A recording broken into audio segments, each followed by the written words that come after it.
I can't tell you how often I hear, oh, I'm a little OCD. I like things neat. That's not OCD. I'm Howie Mandel, and I know this because I have OCD.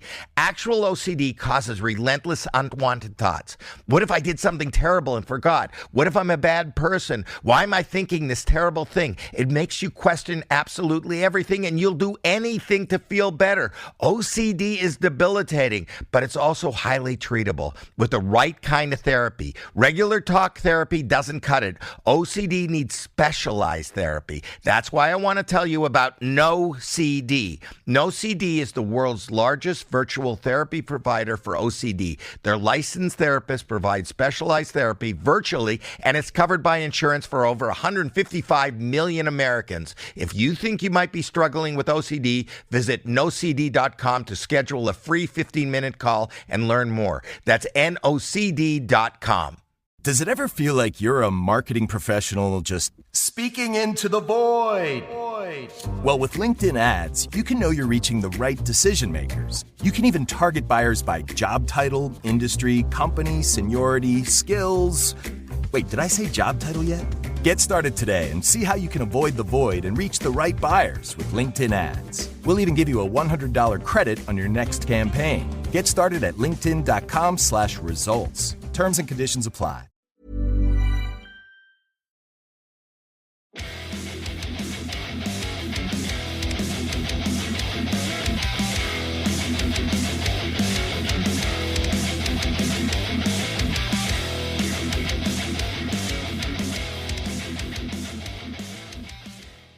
Hi guys, and welcome to this week's episode of Heavy Metal Tones, and me, your podcast host, Tony Evans. Here, this week, is a particular favourite of mine. We're veering away a little way from the heavy metal, as we have been for the last few weeks, and we're going to go into a little bit of post-punk. I've talked about Peel before, that's Public Image Limited, way back in the series when I covered End of the World, their latest album offering. This one is Peel's 5th studio album. And for me, by a long way, probably my favourite album of theirs. It's a bit of a sweet moment for me, this album, because when my wife and I first met, we'd often go to a pub in central London called the Two Brewers, and we'd sit there and we'd put some money in a jukebox, and we'd buy a couple of beers or wine or whatever Karen was drinking, and often the track Rise would come on. Now, both her and myself are big Pistols fans, so it was no surprise that we'd enjoy listening to that. And as it's my significant wedding anniversary, 30 years just gone, as of the recording of this program, I thought, why not? Let's look at this album.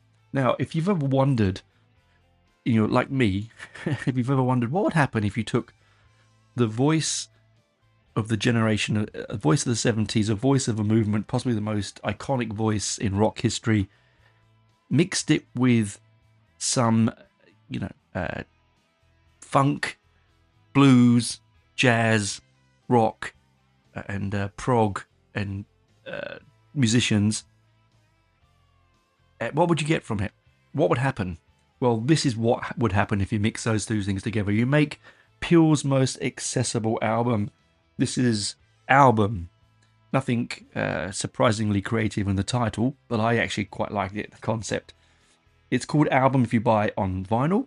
Then you bought a compact disc, it was called compact disc. You bought it on cassette, it was called cassette. And you get the understanding of where it goes. Even video was video. Now, this particular concept art-wise apparently was a rip-off of a previous much earlier concept by another band, but again, these is all contention and internet hearsay. I don't really think it's necessary for us to go down that particular route, although we might do if we get to it. So, the most accessible album.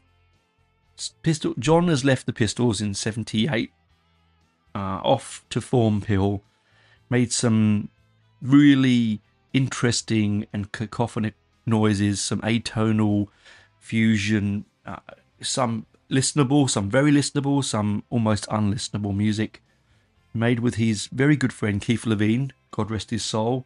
Sadly, we lost him in 2022. the guitarist that helped form the Clash, the guitarist that played on most of the iconic Peel albums, the first few. He played with a guitar that had a steel neck. An American Lutheran made his guitar with aluminium neck, I should say. So interesting sounds that guitar would make, and he made with them. An interesting side note to that, he was a big prog head. He actually was a roadie when he was 15 for Yes. And he has gone on record and saying that Chris Squires is the greatest guitarist who ever lived. And there's a man, who helped to found the foundation of a musical format that just was there to destroy all before it. So quite interesting in the contradictions. Apologise, I'm having a nice little glass of red wine in my record because this is the afternoon. Now, so as I said, so it came out in these different formats. It was released on the 27th of January 1986 on Virgin and Elektra in the US. The tracks on it are Fairweather Friend, FFF, Rise, Fishing, Round, Bags, Home, and Ease. It's we'll get to the concepts lyrically on the other side, as we always do, but we'll talk about the actual album itself. Firstly, John had coming up with these ideas and was thinking about having a band. He'd just been on tour about recording an album, but the band itself that he put together wasn't quite capable of the musical direction that he wanted to go to. This is what he says. Now, as always with John and with his spin on life, there's always two stories, right? There's always the truth or his truth. Now, you can never tell which one is exactly the truth when it comes to this. So he says that he had all this material, and the band that he had put together to tour with, who he was touring with, were not good enough to record the music that he wanted. But then there's also the producer, Bill, was saying that Bill Laswell, he was saying that John really wanted his band, and Bill was the one that sacked the band and brought in session musicians to record this album. So there's a bit of a contradiction there. But what's amazing really about this album is not so much that it is the most accessible Peel album, or even that it had one huge memorable hit on it. No, I don't think that's the most memorable thing. Even the packaging is not the most memorable thing. The most memorable thing here is the names that he got to play on this album. Incredible. I mean, I don't think he would have got them without Bill Laswell. Now, Bill Laswell himself was a producer that worked with the MC5, John Coltrane, Miles Davis, the Funkadelic. He's a jazz and funk bass player. He's into sort of all sorts of. He has a thing called the collision of music.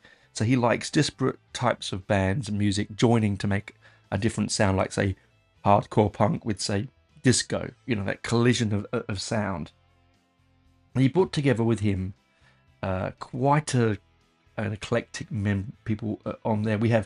Firstly, we have Steve Vai. So there's the heavy metal connection. Steve Vai, one of the greatest guitarists in the world, at that time playing for a band called Alcatraz, and had to sort of fly in between tours, record and fly out. And Steve Vai has gone on record as saying that it was one of his favourite times in the studio, and I reckon some of the best stuff he's ever recorded. And iconically and really, secondly, oddly, is Ginger Baker.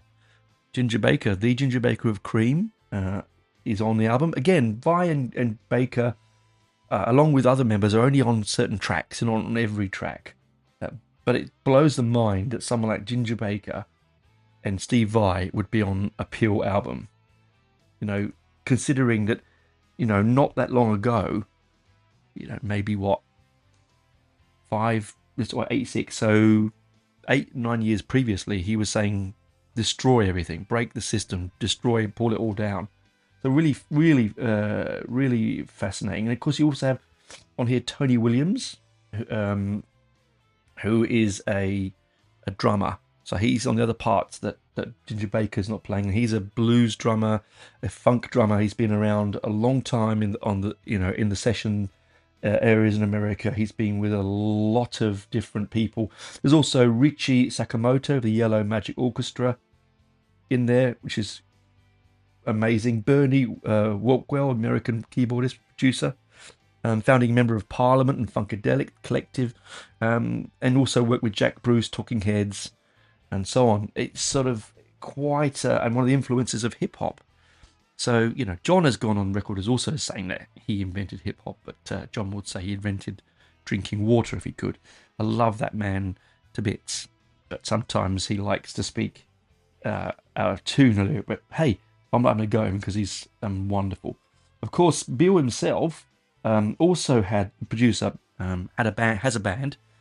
Now his band's called Praxis. I looked them up. Actually, they're pretty good. Buckethead, the guitarist.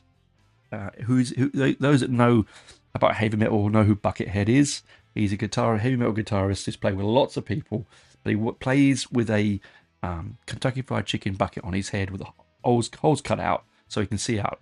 All right, and he usually wears a mask or glasses over that. And of course, also with that, we have on top of that, we have in Praxis, we have Serge Tankian from System of a Down, Iggy Pop's been in that band. So many people have been in it. Brain from Godflesh and Guns N' Roses, Primus, Tom Waits, I should say, and Bill Laswell on bass. So really, Bill knows his unusual music. So not only is he producing this great album, but he's also in this band that makes great and weird music.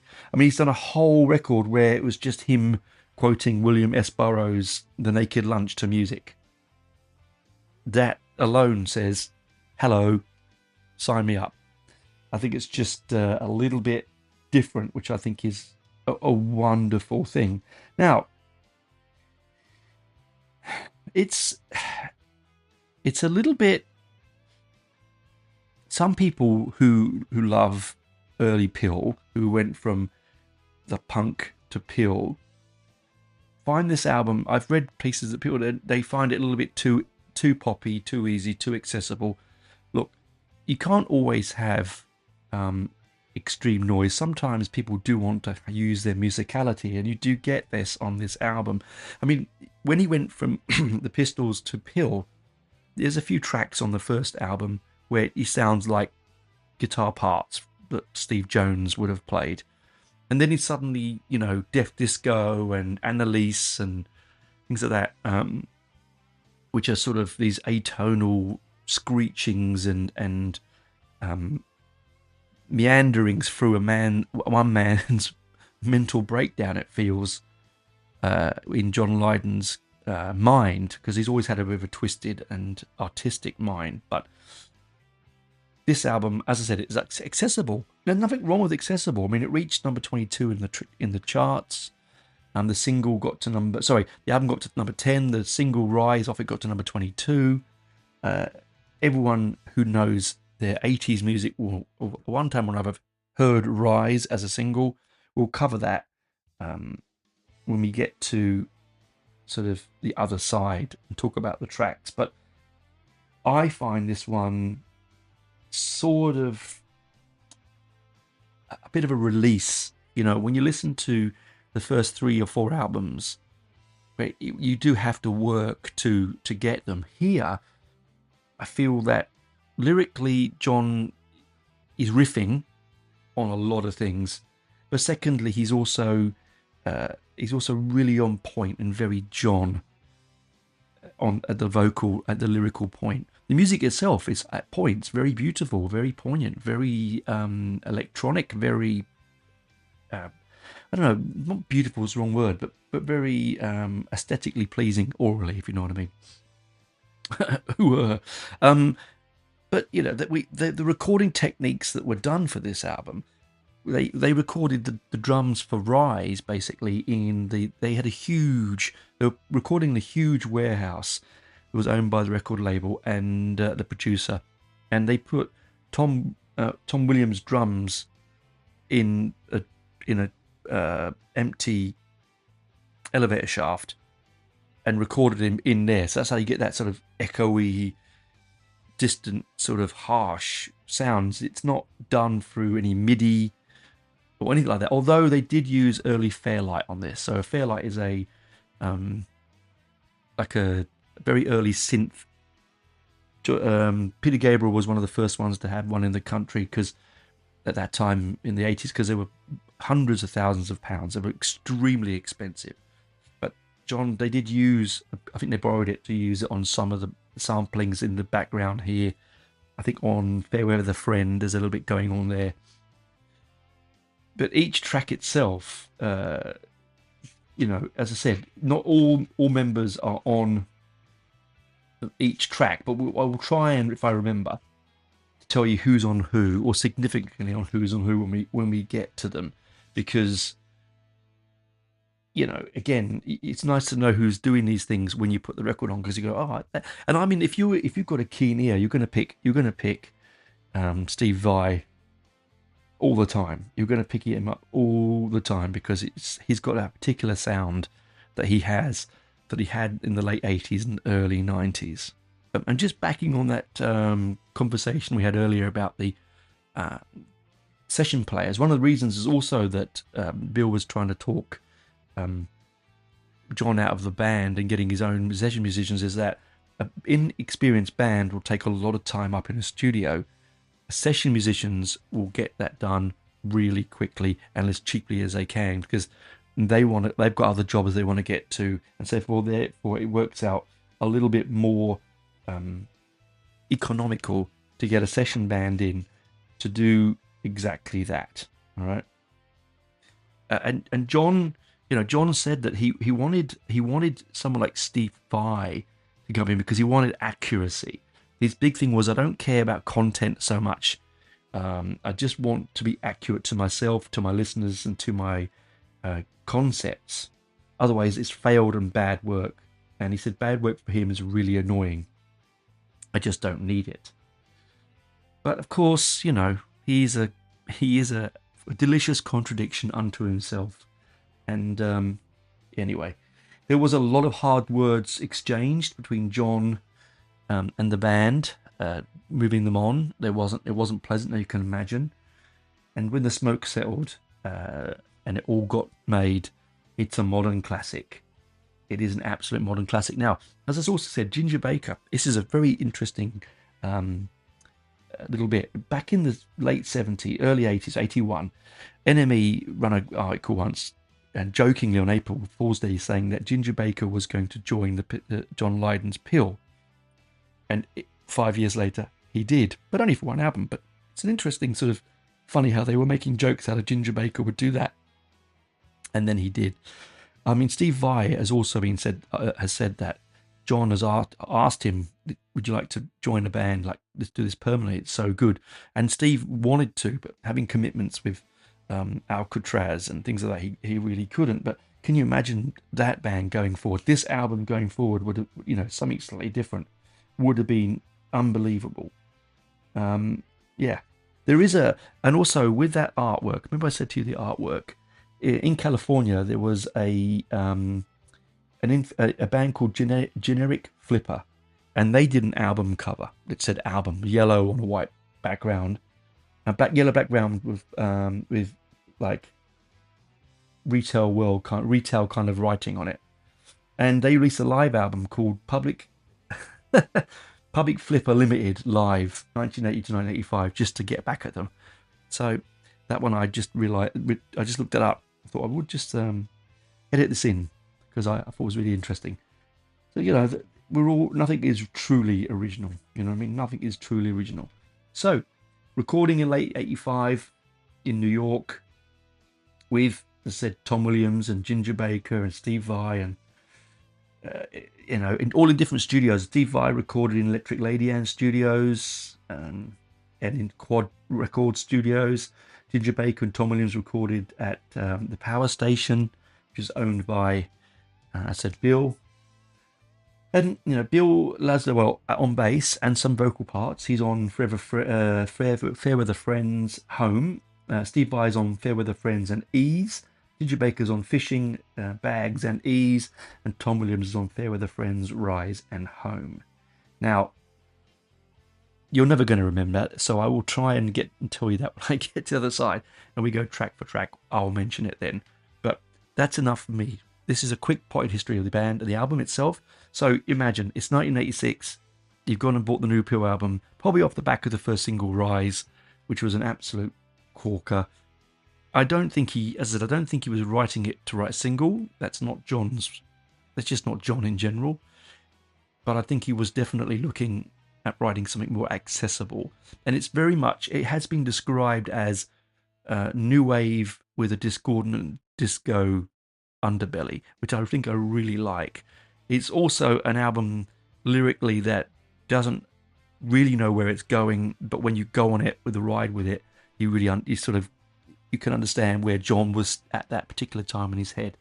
It doesn't have any story. It's nothing complicated like that.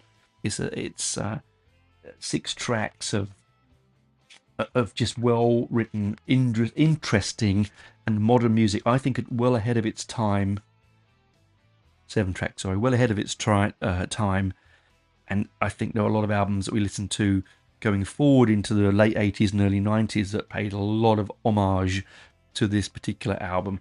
And I think in the cold light of day, a lot of bands would say that this album was really very much influencing their sound going forward. Anyway, that's enough for me. Let's have the ads and then let's talk about track for track this brilliant album by Peel album. Bye for now. I can't tell you how often I hear, oh, I'm a little OCD. I like things neat. That's not OCD. I'm Howie Mandel, and I know this because I have OCD. Actual OCD causes relentless, unwanted thoughts. What if I did something terrible and forgot? What if I'm a bad person? Why am I thinking this terrible thing? It makes you question absolutely everything, and you'll do anything to feel better.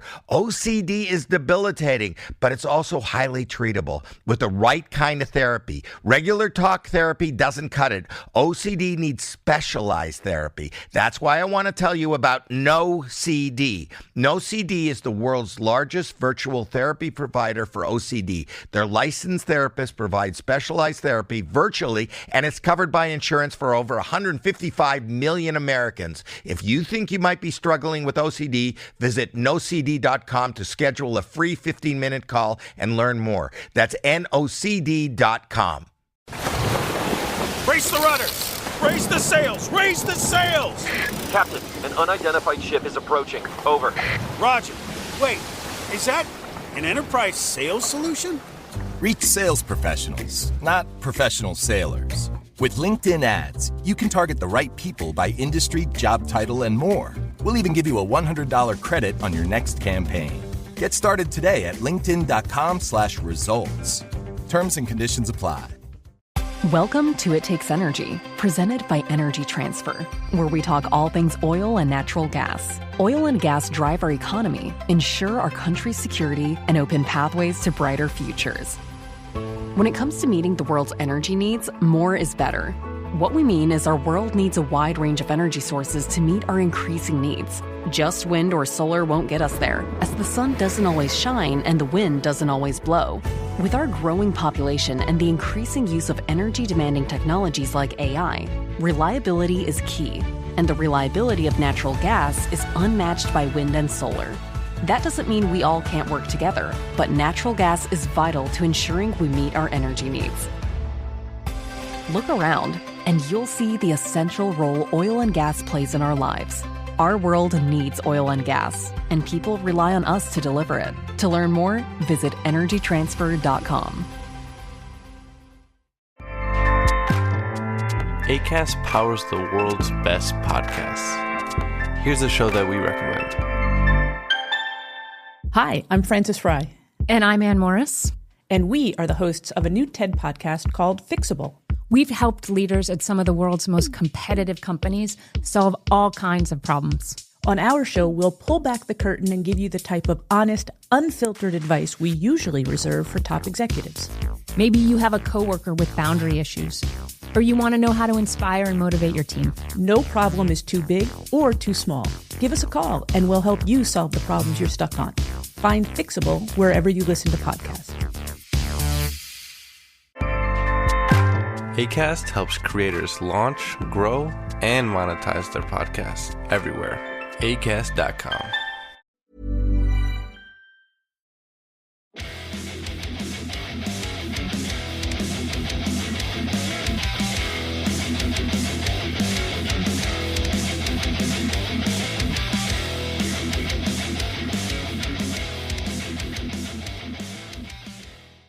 Welcome back to part 2 of this dive into the wonderful album by Public Image Limited, released in 1986, an album that's very dear to me. What I didn't mention to on the first side, which I completely forgot to do, was most tracks are written by Lydon, but also Mark Schlung and I get that wrong, Schultz, sorry, and John Bruni in September and October of 85. Anyway, I forgot to mention that. Don't want to forget that. I don't want someone coming back to me and say, you didn't say that. Oh, I'm like, okay. Also, I was really taken aback by how quick, according to Steve Vai, how quick and accurate John was to record the album. Again, I didn't mention that.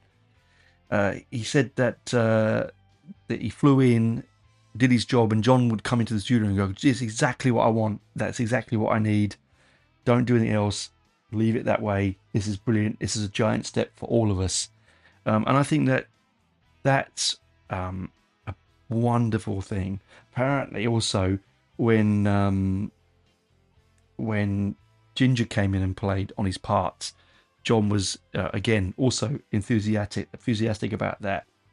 He said that the drums were recorded and in such a way that they just made him full of joy with a quad full of the sound, which I think is, and I am misquoting that, of course, but still brilliant, isn't it? Right, brilliant. Anyway, there's also Didgeridoo on this album. There's also Conch Shell on it, which Steve Vai end up playing, which is something, again, would you believe it? Probably not. I didn't believe it until I read it, which is a wonderful thing about sort of going through the histories of these albums and learning as you go, you know? John would come in apparently and record his parts, and then Bill would listen to it, and Bill would say, look, hey, is this go or is this not go? Is this any good? And then John would live with it for a little while and think, well, if not, we'll still keep it and I can use it another time or something else, and then he'd record again. He was really flexible. Not something that you think of from for John, because you know he's quite strongly opinionated and very strong-willed. I think that is the way with him. Anyway, let's get into the album. Now, on the album, there were 2 singles released. It was Rise and Ease. Both quite beautiful pieces of music. Very much so a sound of the time that it came out. So let's go. Track. So we've got Fairweather Friend, FFF. That's the first track on the album. Now, Fairweather Friend, for people that, I mean, it's very much an English saying. It's very much an English expression. He's a fair weather friend. Now, if you don't know what that is, those listening to the show, what is a fair weather friend? Well, it's someone that comes and goes. You know, he's only with you when it suits him or her. Only when the going is good. When the going gets tough, they fuck off. And that does happen. Now, this album is full of... I didn't even think about it. I was sitting on the bus on the way home from work this afternoon. I'm gonna record this evening, I'm thinking, and because I don't usually work Mondays. And I'm on the way back, and I thought, listen to the album again just to get my head around it. And I thought, this is such an album full of platitudes. Lyrically, it's one platitude, one saying, one proverb after another with John here lyrically. The Fairweather Friend is a bit like that. It's a bitter lyric here. This is not a lyric that it pulls no punches, I've written. Steve's guitar on here is really on point. Okay, it's quite punchy, it's quite searing. Tom Williams' drums here is echoing and distant and almost electronic, right? It's almost electronic in its sound of the drums. It's really interesting how they've made this sound. But Fairweather Friend, as I said, it's about the end of a perfect relationship. It's about friends who come and go.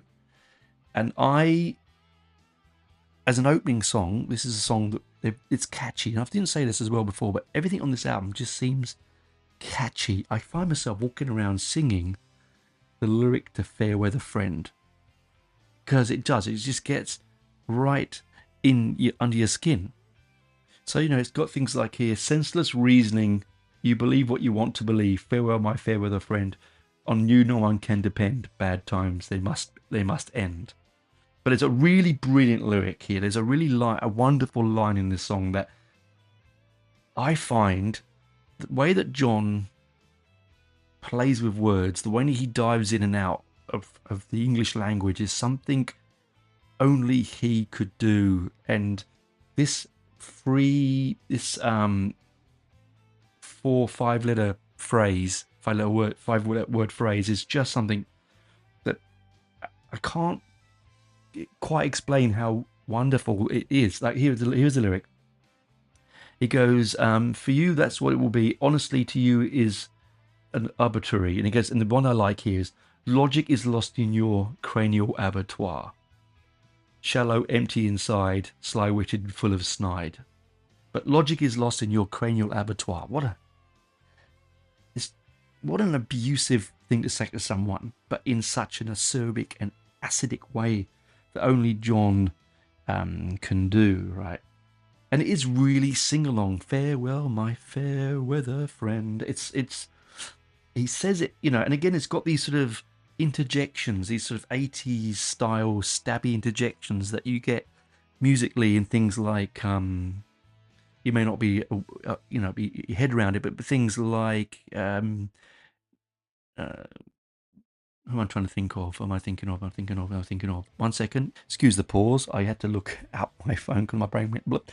Herbie Hancock, that kind of thing, that kind of, not Ministry of Sound, but you know what I mean? That sort of interjections of sharp keyboard, Fairlight stuff, interjections that come through. It's quite stabbing, it's quite acerbic. It underlines the song beautifully, but there is still a musicality to it. It's not a noise din like you get with a lot of the previous Peel albums that were more experimental because Keith Levine and his sort of weirdness that sort of the odd bass lines that Jar Wobble would throw in.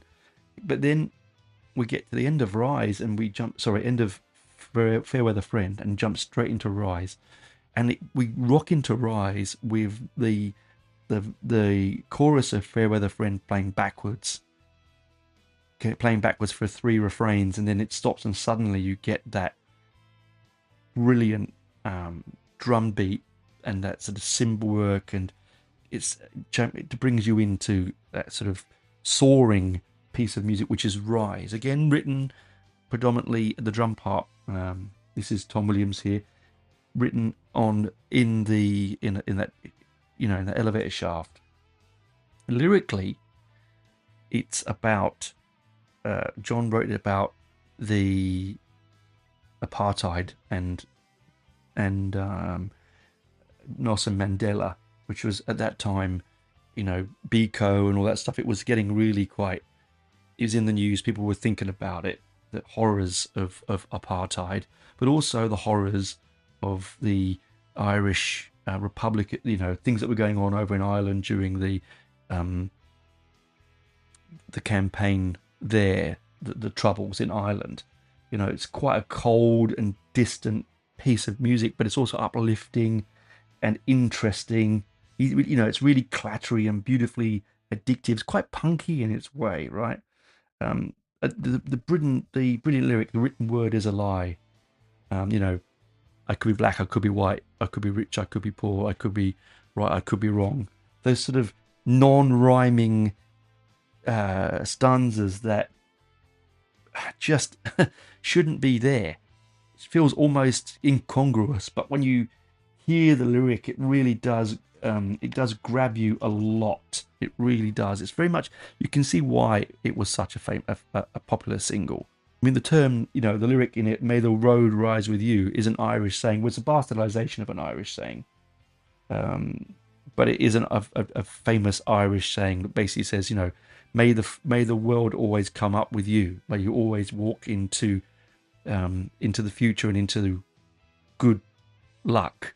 There's a lyric about they put a hot wire to my head for the things I did and said. Make these feelings go away, model citizen in every way. Because during the Troubles, the Irish, certain factions of the Irish, and I don't want to get this wrong, so I'm not going to say it out too loud. I don't want to say it incorrectly, but the Irish authorities, some of the factions of the Irish authorities were using electrodes to get confessions out of prisoners. And it matches very much with John's very passionate views on racism and sexism and all that kind of, all the things that we were fighting for, particularly in the 70s, everything that was accepted that shouldn't have been accepted anyway. And you can see why this was the hit single and their biggest ever single for the band, because it is accessible, but also in a very darkish way, it's very positive. Lyrically, I said, it's that strange lyric that doesn't quite work yet is really sing-alongable. I could be wrong, I could be right, I could be black, I could be white, I could be right, I could be wrong, I could be white, I could be black. It doesn't work in such a way that's such a John thing. Like, he's not going to worry about how words work with each other. He's even said in many conversations that he doesn't care about how the language is used. He uses it how he wants to use it. And, of course, it's got a nice, beautiful sing-along chorus of may the road rise with you, may the road rise with you. But then we get at the end, and something that's another piece, another lyric, which is so iconic, and I can't believe it hadn't been written before this, but it had to be John to write this. Anger isn't energy. Now, that may be a philosophical quote from someone, I do not know. But for me, it's quite philosophical, because anger is an energy. All emotions are energy, and anger is an energy. Repeated over and over and over. Then may the road rise with you at the end, and then may the road rise with you, and then anger is an energy. His lyrics are not complicated. He's not writing great stanzas of story. He's going to basic song structure, really interesting pieces of music, intricate pieces of music, disco, as I said, coordinate disco, and then these barbarous acid drop, searing views on life come through John's lyrics. And his vocal is much what you get with John. He has that shrillness. He does have that, as he would say, once said, I didn't know I was such a honky donkey on my vocals. We know he's not a trained, professional. He's a professional singer, but he's not a trained singer. He doesn't go and, he can't tell you what octave is in. He probably couldn't even tell you what note he's singing. He just does it because how it feels, and that was what made punk the most wonderful thing. The freedom that gave us as teenagers and kids and musicians to go, but I can't sing the kind of notes that Rob Halford's doing, or I can't sing the kind of range that Freddie Mercury has, but I can do this. And for me, it's still my creativity, my art. And I think this is what you get from a band like Peel. I mean, you get any from John Lydon in general.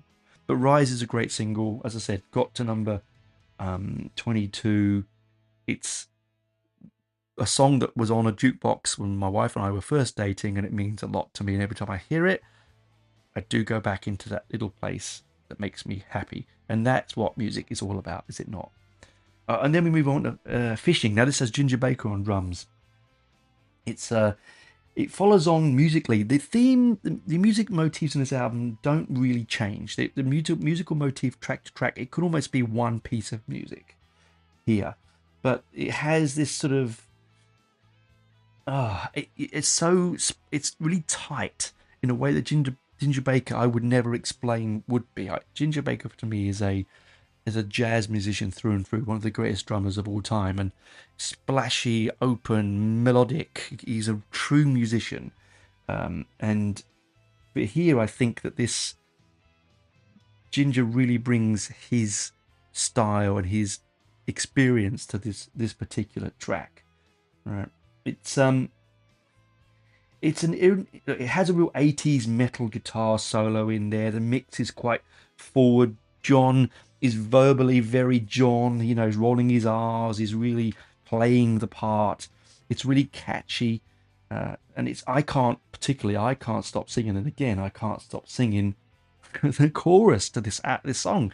Every single one of them is an earworm for me. But the fact that Ginger Baker and Steve Vai is just like, what's going on here? This is just a thing of beauty. Really, truly interesting track. Probably one of my favorites on the whole album, to be honest. And you know, it's clattery, it's jazzy. John is so John on here, and it's got a real fun feel to it. Although lyrically, supposedly, it's about how we disrespect the environment. Here we do throw in, as I said, the occasional platitude and the occasional pearl of wisdom from Mr. Lydon. You know, the lyric chucking pearls before swine. For those that don't know what that means, it means basically giving fine things to people that don't deserve it. And I think that's what he's trying to talk about on the environmental front here. I'll give you the lyric for it. But again, it's got this lovely also piano piece in it. The keyboard in here really it draws the track along. I love the midsection on this. There's some lyrics here. So, burning bridges as you're crossing is not very wise. When you analyze, be tongue-tied. Play snakes and ladders, but not suicide. So you think about that. So burning bridges while you're crossing it, it's saying that, hey, we're destroying the environment while we're still using it. It's a bit stupid, isn't it? And playing snakes and ladders, but not suicide. So, you know, we're going up ladders, we're sliding down, but we're not trying to kill ourselves. We're doing it without understanding, like casting pearls before swine. It's just a brilliant lyric. Just go crawl back into your dustbin. And I love that. There's a clatteriness to it when he goes, go crawl back in your own dustbin. It's just this cacophonous noise.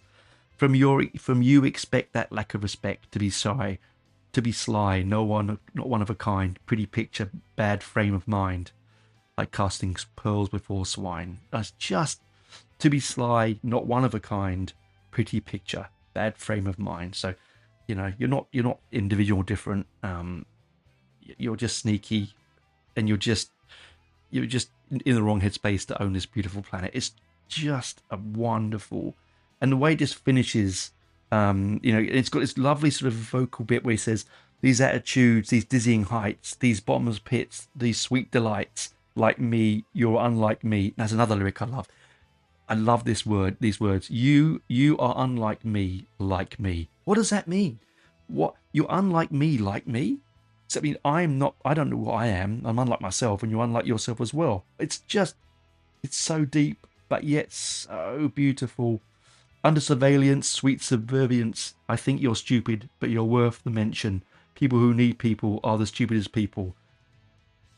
But neediness as well. It's just what a wonderful just throw of mix of concepts and ideas lyrically. He doesn't care, but does it really mean? Does it matter? No, it's just him riffing, and if that's what it means, then I'm all aboard for it. But I don't really care. It's just a great sing-along track that has lines in it that do make you stop and think. Like I said, you know, you're unlike me. You're unlike, you know, you're like me, unlike me. You know, casting pearl before swine. Oh, he just has this way with the English language which is unlike anyone else.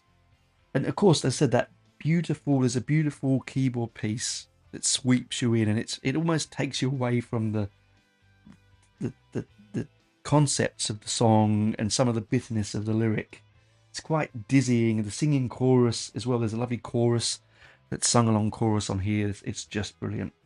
And then we run into Round. This again is another sing-along track. What a surprise. This is a real 80s sounding production.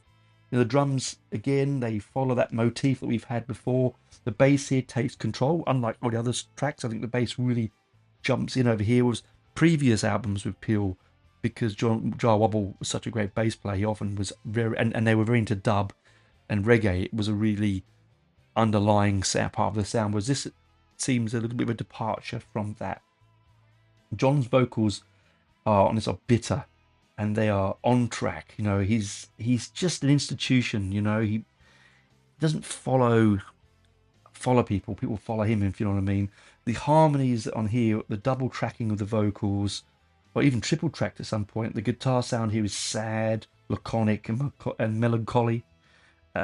It's quite distant, underlying the drums, and it's just quite clean, but it just draws you in with this wonderful composition. And the lyric is something even I, for a little while, tried to get my head around, but I struggled with. But I had to Google to see what John was saying, and he says it's basically about child labor and factories and blue collar worship and the nuclear proliferation, the nuclear threat. It's all there in the lyric of this song. All right, it's all there. But I think also this is a great.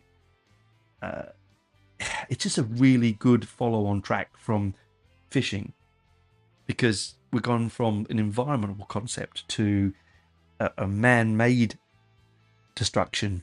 I mean, we are destroying the environment, but you know what I mean? This is more like how we're doing it.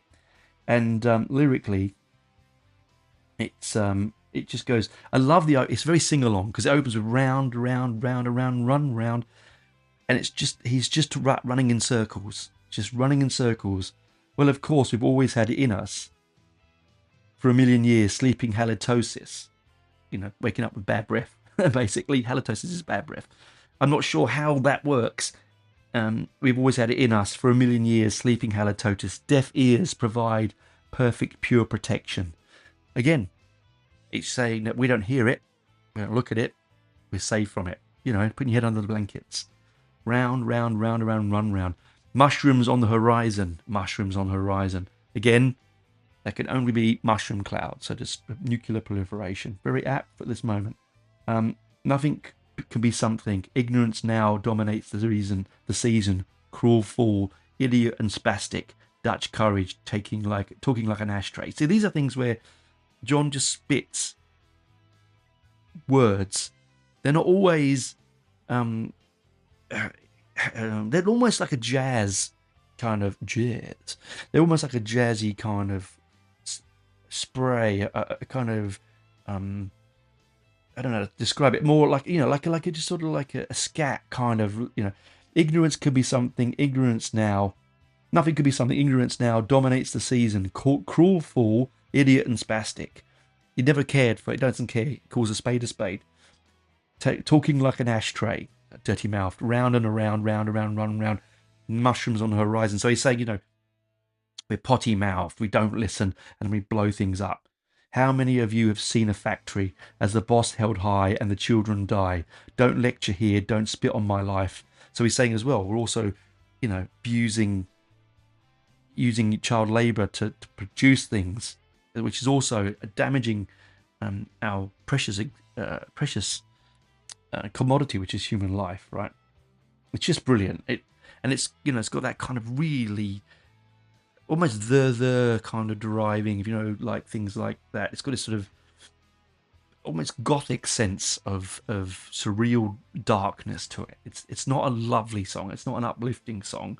Not in such a way that, say, Fishing could be. This is quite stark and cruel and dark. And I just think that this is one of the most beautiful and well-created pieces of music of the late 80s. This particular track right here. It just says it all. It's not caring whether you think you're going to make a single out of it. It's not caring whether you think you're going to like it. It's not caring about what direction it's going in, because to be honest, it fucking doesn't know which direction it's going in. Lyrically, he says what he wants to say. Does it scan? Does it tell a story? Is it understandable? Not always. But it's bloody catchy. And when you sit down and actually listen to the lyric and ring the lyric out to yourself, it fits with the musical motif in such a brilliant way. It is simply brilliant. And then after that amazing one, we get on to quite an odd one, back with Ginger Baker again, in Bags.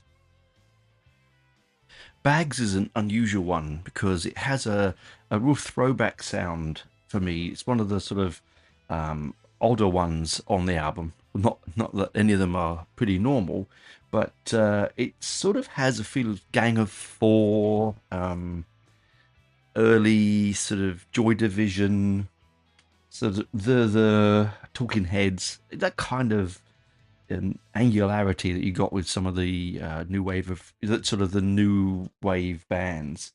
But it's the drum and bass motif is followed through again very much from the previous songs.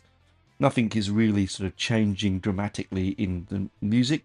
There's a little bit more clattery in the guitar possibly, and the mix is almost a bit more straightforward. And I think that's why you get that Gang of Four sound, because it's not a complex, overdubbed, overproduced track. It's quite a stark and dark piece of music. But it's a direction that I think John has always been going in, to be honest, and it's a direction that I think he stuck with for quite some years after this, with the albums post-date this album. And now lyrically, I read the lyric and I thought it was about a man who had killed someone, who was dumping a body into a ravine and then pondering on his own thoughts and existence and what he had done. But then I do some research, and some people say they think it's about a man's desperation and longing to get away. I don't hear that in the lyric, to be honest, because it's got a really angular chorus. It's very monotonal and very stark, and the lyric is just basically black rubber bag repeated regularly, quite again with that sort of John vocal snarl. He has that sort of sinister way that he portrays his vocals. The lyric just says black rubber bag, but then it gets the sun burns in a perfect day.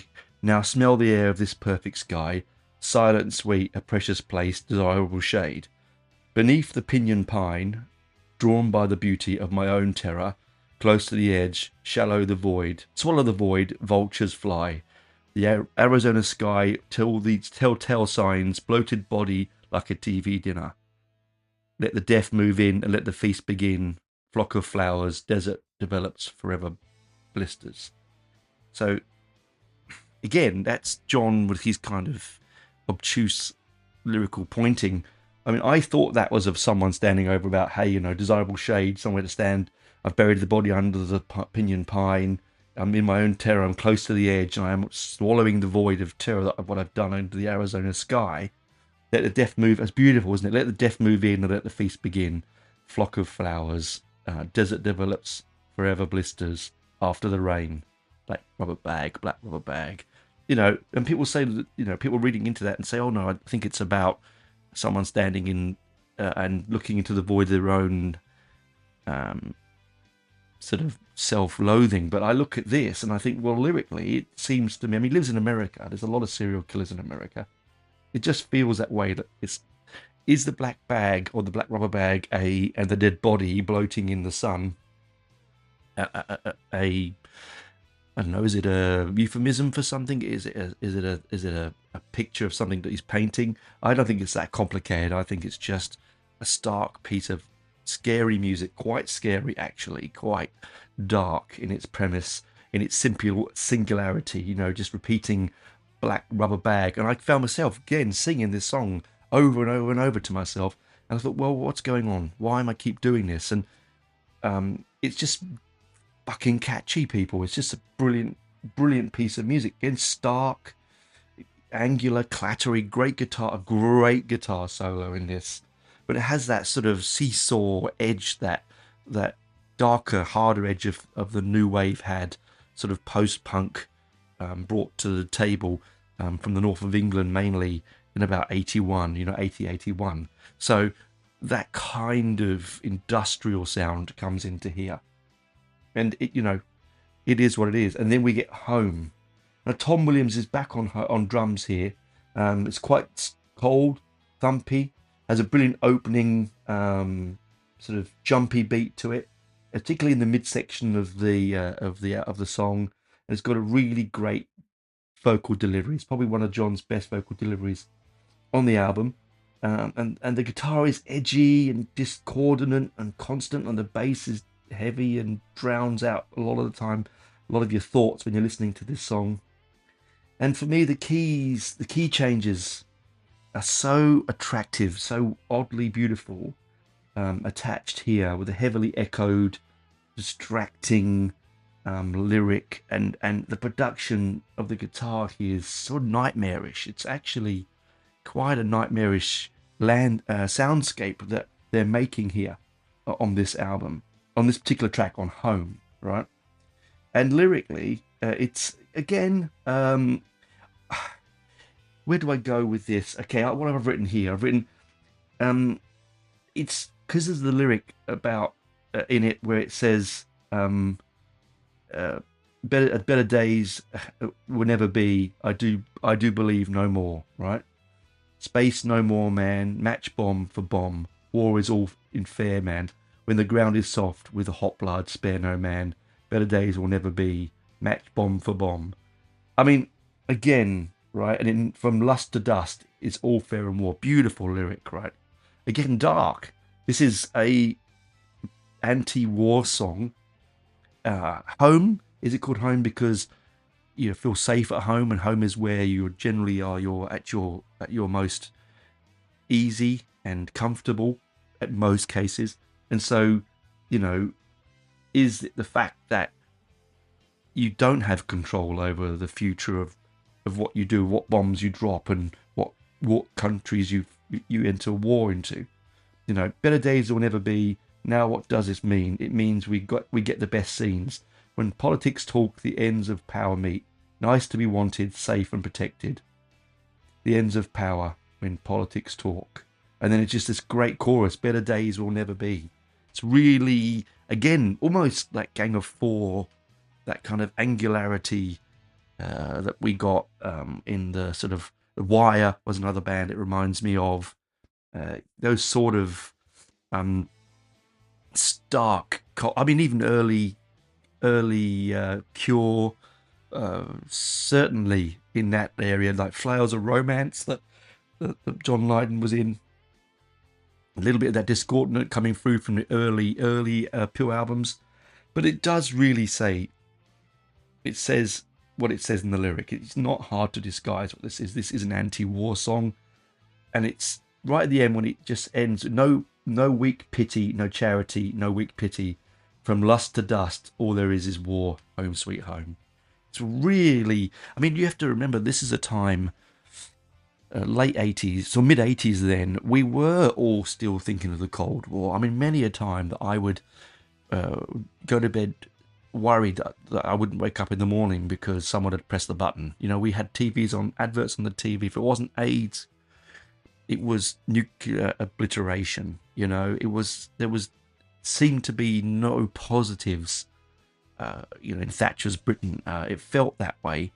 But for a young boy, particularly with older brothers who were always talking about it. Dad would never have it mentioned in the house, neither with Mum, but my brothers would talk about it all the time. Particularly my older brothers who were member of CND, they were anti the bomb. They would talk about this stuff all the time. My older brothers were all hippies, so it was really sort of every anti-authoritarian, if you think about it. Ronald being a hardcore punk that he was, God rest his soul. It's just, it's something that on an album as poppy and dynamic and as beautiful as this can be, also then you get the moment where John says, no, it's not. You stop there. I'm telling you exactly what it's about. I'm making you have nightmares because I'm having them. And that's what it feels like with Home. It's a fantastic track. It's a fantastic number to be the penultimate track because then we get into a 6-minute masterpiece in Ease.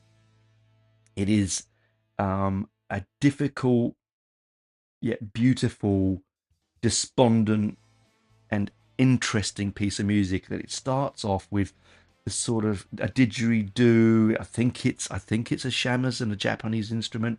I think there's all sorts of interesting instruments coming through. There's the conch shells we talked about here, because there's on here we have Steve Vai. I'm just double checking. Let me just double check that. I'll make that comment and I don't get that right. People will shout at me, as they tend to do. Yes, he's on here. It has very Scottish, traditional, Irish, sort of Celtic overtones here. The open chorus, the vocals, the female vocal in the chorus, the catchy sing-along feel to it. It's really beautiful for what it's actually about. Okay, Ginger Baker's on the drums here again. He takes control of the drums. Why wouldn't he? It's Ginger Baker. It was a great choice to release this as a single. It's just fabulous as a ending to an album that is quite challenging yet beautiful in places. It's the most accessible track, I think, outside of Rise. Yeah, it's still challenging. You know, its chorus is so catchy and the concept of the lyric is so dark. It's about the blandness of normality of life that hides the secrets of dark undercurrents of our suburban life. It's also a desire for more emotional normality. Steve Vai here leaves nothing to be under any rock here. It's one of his. It's this brilliant piece of guitar work on here. It's stark, crackling, numbing, yet beautiful. Lyrically, I think, could it be the best on the album? It's close to it. It's certainly close to being the best. I think because it's the sort of well thought out final track. I'm not quite sure what these things in actually means, but the way it's sung, it's probably again one of John's best attributes. He has this way of making things sound dark yet beautiful yet discordant. When the lyric is now pay to no heed, don't care for you, these things in ease, and he repeats that a few times. You can generalize very easily, these things in ease. Walk and talk, dysentery, these things in ease. So you're normal, Susan. And then it goes this really lovely kind of choral kind of area where it says, where you hear the bit of John, a female singer coming in the chorus, and it says, so you're normal, Susan and Norman, you're so normal, procreation, have a nice day, these things it is. It's just Susan and Norman, you're so normal. Again, he plays with these words, doesn't he, that like no one else can. What makes you happy? Your misery? It's just, you know, when people are happy in their darkness because they can relate to it. Some people are not happy when they're happy, right? Sometimes I feel that's very much the case with John, that he's not always happy when he's happy. I've met people, we all know people like that, right? The Eeyores of this world. But it's certainly, you know, in 6 minutes long, it's got that wonderful opening bit for about a minute and a half, where it's just those, you know, didgeridoos and the conch shells and the instruments and that sort of like Celtic folk feel playing at the beginning. It lures you into this beautiful piece of music, and then it is one of my favorite choruses on the album. The way it builds to that, you know, as I said, you know, great chorus with Susan and Norman, you're so normal. It's outside the box thinking in every level on this album. It's outside the box thinking in every aspect of it. It's probably one of the perfect Peel album. I know that people like the discordant madness of Flowers of Romance and Annalise and, you know, all the wonderful stuff on Metal Box and all this, but there's just something mildly unsettling, yet oddly familiar and very, very beautiful on this album. And I thought, and I've gone record thinking that the last Peel album, which was, as I said, End of the World, was my favourite Peel album of the lot. But I think this comes closely crashing in second. I mean, of the later albums, I should say, because obviously the first albums have so much heritage, such a wonderful strangeness and starkness and creativity to it. There's a lovely video I watched recently where it was original lineup of Peel, and they're making crazy noise on I think it was the Old Grey Whistle test, and there's Keith giving it all these as much mad discordant atonal noise as he can. There's Jar Wobble sort of wandering around, sitting down, wandering around, smiling toothfully, and John just sort of grinning and howling his way through. And when they finish, he turns around and as they're walking off, he goes, we get paid for this, don't you? And I absolutely love that that's how he feels, because I don't think in one iota I think he has a great sense of imposter syndrome, because people have said so much of him in the past, and I don't think he should listen, because with the world without John Lydon or without his influence would be a very, very sad, dark place. This is a brilliant album. I hope you get to enjoy it. It's a great entry into the band.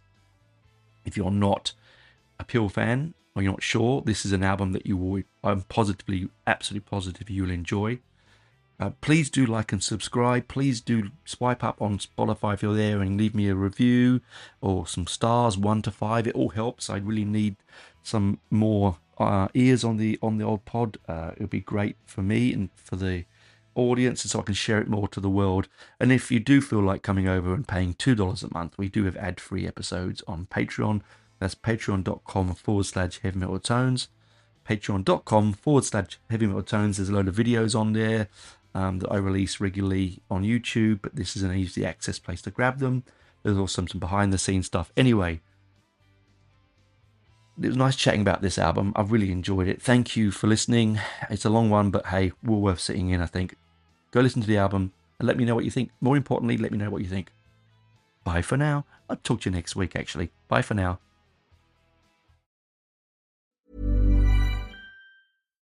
Welcome to It Takes Energy, presented by Energy Transfer, where we talk all things oil and natural gas. Oil and gas drive our economy, ensure our country's security, and open pathways to brighter futures. When it comes to meeting the world's energy needs, more is better. What we mean is our world needs a wide range of energy sources to meet our increasing needs. Just wind or solar won't get us there, as the sun doesn't always shine and the wind doesn't always blow. With our growing population and the increasing use of energy-demanding technologies like AI, reliability is key, and the reliability of natural gas is unmatched by wind and solar. That doesn't mean we all can't work together, but natural gas is vital to ensuring we meet our energy needs. Look around, and you'll see the essential role oil and gas plays in our lives. Our world needs oil and gas, and people rely on us to deliver it. To learn more, visit energytransfer.com.